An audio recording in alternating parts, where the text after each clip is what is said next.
Hey everybody, welcome back to the Ministry of Mainnet. We have some incredible news for you all today. First off is China is kicking out more than half of the world's Bitcoin miners, and well, a whole lot of them could be headed to Texas. In May, Beijing called for a severe crackdown on Bitcoin mining and trading, setting up what's been called the Great Mining Migration. And it looks like Texas is an ideal destination for miners due to its abundance of solar and wind power, its unregulated market, and its extremely crypto-friendly political stance. So, as we scroll down here, now despite a lack of reserves that caused the days-long blackout last winter, Texas often has, well, some of the world's lowest energy prices. And right now, about 20% of its power or more is coming from wind. It also has a deregulated power grid that lets customers choose between their power providers, and crucially, their political leaders like Governor Abbott are very pro-crypto. So this is basically a dream condition for a Bitcoin miner. And what you're going to see, though, is a dramatic shift over the next few months. This is from Brandon Aravangi. Previously, he was a security engineer at the crypto exchange Gemini. What he was saying is that since they have governors like Texas, like Greg Abbott in Texas, who are promoting mining, it's going to become a real industry in the United States, which, well, is one going to lead to bigger and better bulls, and it's also just going to be pretty darn incredible. So China did have mining dominance in the past, because it had up to 65 to 75% of the world's Bitcoin mining, which honestly, this could have had a real impact. China booting out more than half of the world's Bitcoin miners is actually good. This has a hidden benefit that a lot of people might not know about. There can be almost no sane way now for the Bitcoin network to be successfully 51% attacked. For years, the threat of China doing a 51% attack loomed in the background of the crypto space. Basically, the Chinese government could have easily nationalized every Chinese Bitcoin mine and proceeded to attack the Bitcoin network for next to free. Now that they've booted all of them out of the country, this threat can no longer hang over the crypto space. Now, if you're unsure of what a 51% attack is, let me just do a really quick summary for y'all. A 51% attack can happen when one party has the majority of the control of the mining power of a network like Bitcoin. Now, when this happens, a miner can essentially make their own rules for which blocks are included in the blockchain. They can even spend their coins multiple times or censor transactions. For these reasons, the Bitcoin mining ban in China could be viewed as one of the best news ever for Bitcoin and cryptocurrency in general. Now, one of the biggest reasons why China is kicking everybody out is because after failing to meet Beijing's climate targets, Providence leaders decided to give Bitcoin miners 2 months to clear out, explicitly blaming its energy misses on crypto miners, which is just ridiculous. Castle Island Ventures founding partner Nick Carter says that while it's not totally clear how China will handle these next steps, a phased rollout is likely. It seems like we're going to go from policy statement to actual implementation in a relatively short order.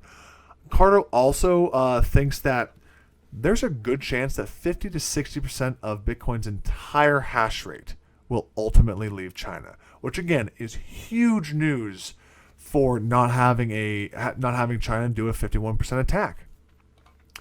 Now, other good news is that from De La Torre, the vice president of Hong Kong headquarter mining, is that they were already looking at getting into the U.S. and Canada because of all the new bans coming out of China, and now this is just one of the a very big step and a very big I gotta go type of action. The really great thing about Bitcoin mining is that it's totally location agnostic. Miners only require, an internet connection, unlike other industries that must be relatively close to their end users. Now, the cool thing about Bitcoin is that it's underappreciated by a lot of the naysayers because it's a portable market. You can bring it right to a source of energy as long as you have internet. This is from Steve Barber, the founder of Upstream Data, and he is really big into doing support, portable mining solutions and selling supplies. Now, where are all of these miners going to go? Well, one likely destination, not just of Texas, is to go to Kazakhstan. The country's coal mines provide a cheap and abundant energy supply. It also helps that Kazakhstan has a more lax attitude about building, which bodes well for miners who need to construct physical locations in a very short period of time. And this is, I guess, one of the biggest detractions to building a mining area in the U.S. It takes 6 to 9 months of lead time to truly build a solid building to do mining in. There's also the issues of transporting all of the mining equipment over to the United States. Right now, shipping containers are in extremely short supply due to the pandemic. So, one, there might not be somebody might not be able to find a shipping container, and two, the prices are going to be extremely high. So, using the land route to Kazakhstan is a much more feasible option. However, Argamvi is still bullish on North America. He says that Texas not only has the cheapest electricity in the U.S., but it's some of the cheapest in the globe. It's also very easy to start up a mining company. Now, again, very easy. We're talking tens of millions of dollars here. But if you have $30 to $40 million, you can truly be a premier miner in the United States. And the United States is one of the largest areas to grow. Wyoming is another state that is also trending towards becoming very pro-Bitcoin and could be another mining destination. Now, of course, there's always the question of, polluting the planet, right? That's another reason why China kicked the miners out. Another reason why Elon Musk has bashed Bitcoin mining. However, our next article kind of goes into that a little bit. So this next one is about Bitcoin legit emits less than 2% of the world's military-industrial complex carbon emissions.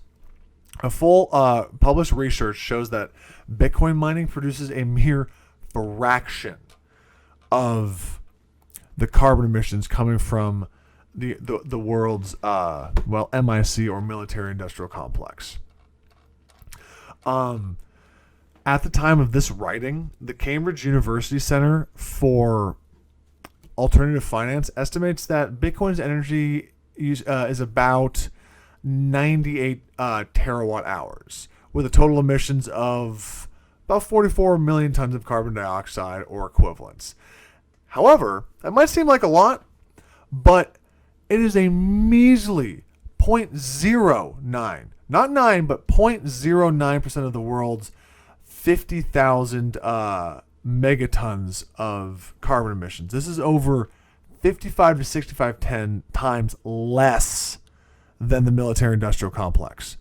So you're already seeing a huge drop in what this is able to do. Now, there's also renewable energy coming out, which makes it to where, guess what?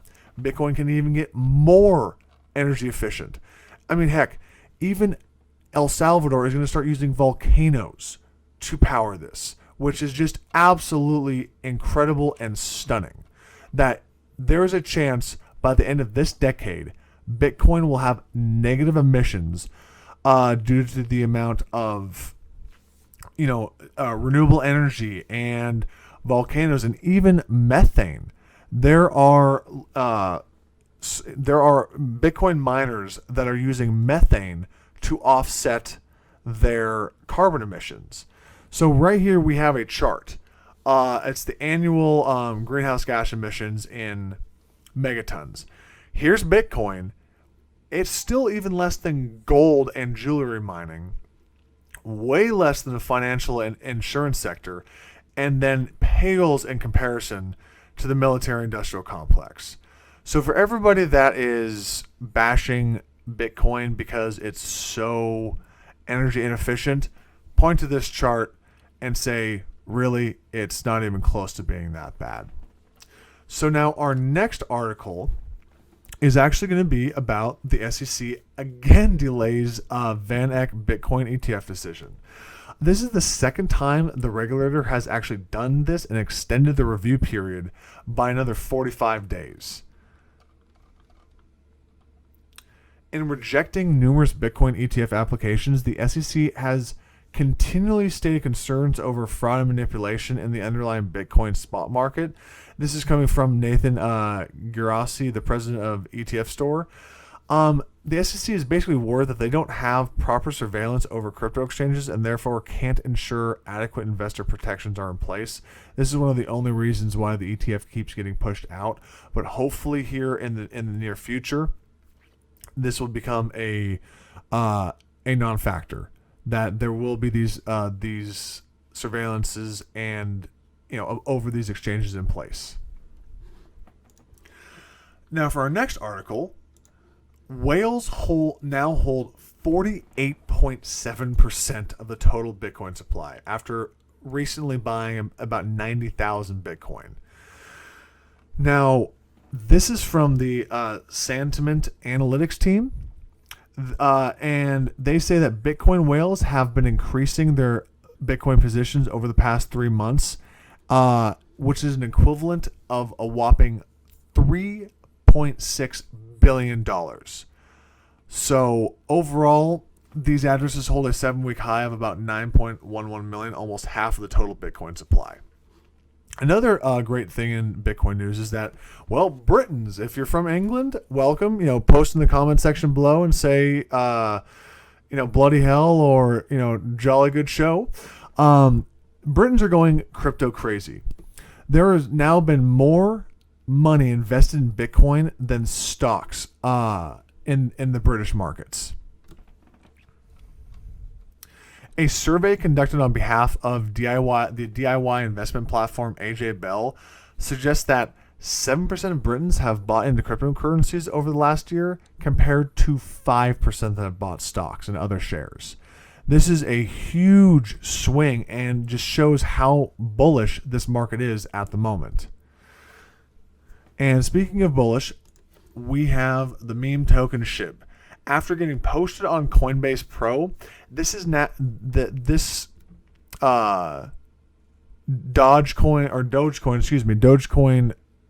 competitor is now up 22%. It has rose from, as you can see here, a extremely small number to slightly higher in the 90 minutes following the Coinbase Pro listing, and right now is hovering just below the high of the day. Right now, SHIB's current market cap is $8.81 billion and is the top gainer amongst the biggest 100 coins today. Now, it was launched in April, just for some background, as an experiment in decentralization of spontaneous community building, and has swiftly increased in value by over 2 million% before reaching the all-time high in early May. I mean, that is an absolutely insane bull run right there. However, it's not been all smooth sailing, though. The token did plummet when anonymous developers sent half of this entire SHIB supply to Vitalik Buterin, hoping he would keep them. Instead, the Ethereum creator donated the coins for charities, which then liquidated the coins for cash. But SHIB has benefited from the attention received by Dogecoin, especially when Elon Musk appeared on SNL last month, prompting Doge sell-off after he apparently branded the coin a hustle. Now, SHIB is still well short of Dogecoin's current market cap of $41 billion, but recently it has seen bigger gains.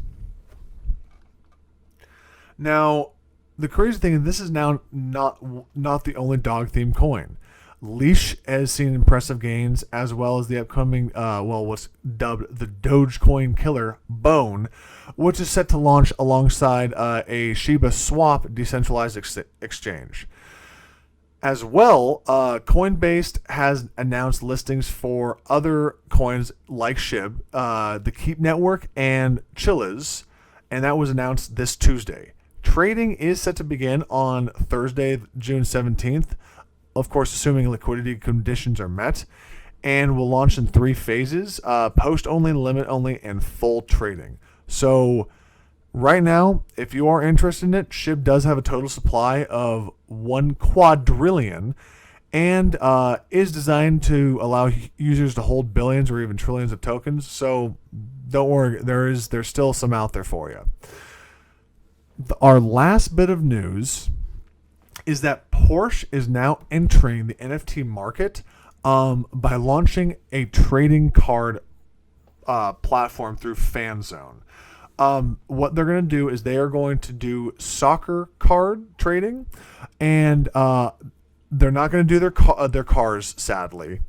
However, Porsche is still trying to diversify into digital markets, and it's being built by Forward 31. Now they're trying to capitalize on the classic trading card demand. And at the same time, Fanzone, which is the platform the NFT-based trading card market is getting launched on, is trying to combine this classical market with the NFT craze to offer more digital products. Now, you will be able to purchase and trade these digital assets, and it's going to let users acquire, trade, and even game with their soccer trading cards. Now, the soccer trading cards are going to look very similar to this. Each card features a different player with unique traits and info. These cards live as digital assets on the Luxo blockchain, so anyone can extract them from the platform for safekeeping. Christian Knoll, the head company building at Porsche Digital, stated on the new platform that the demands for classic trading cards and albums has been unbroken for decades. With Fanzone, they are going to now digitalize this promising market and look forward to strategically supporting Fanzone. Basically, what they're saying is that, since they have now partnered with Fanzone, they have also partnered with the German national soccer selection. So the first card packs are going to feature players from the men's, women's, and under 21 teams. And while Porsche is not putting their legendary cars into NFT form right now, Porsche is hoping that the NFT craze will bring them engagement-powered revenue in the future. So that is all we have today. If you liked the video, please subscribe to our channel, and if you have any comments, please post them. Otherwise, have a wonderful day.